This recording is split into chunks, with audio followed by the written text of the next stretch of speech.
চাচিমা এক টুকরা মাংস দাও। ছোটবেলা ভাবে রেখাইছো সেটা হয় না, এখন আমার মাংস খাওয়া লাগবে। কি লাগবে তোমার? আবার পানি লাগে? কি রে, তুই মাংস কবে গেছিস? হ্যাঁ, তুই মাংস চুরি করছিস দেখতে?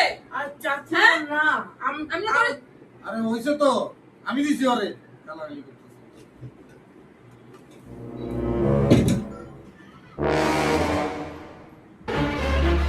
ওরে একটু দেও। এটা অনেক ঠান্ডা, তো হয়তো খাইতে পারবো না, তুমি খাও। সারা এনে তোর জামা। এবং তো তোর লেগে তো কিছু আনতে পারি নাই, এনে এই টাকাটা দিয়া তুই একটা গেঞ্জি কিনে নিস। কিলো গ্যাসে মেশে যাওয়ার গেঞ্জিটা কিনে দিছি, ওইটাই নতুন আছে, ওইটাই ঈদে পড়তে পারবো। আইসে থাক বাবা, কোনো কষ্ট পাইস না, আমি তো তোর চাচা না, আমি তোর বাবা। এই টাকাটা দিয়া তোর পছন্দ মতো গেঞ্জি কিনে নিস।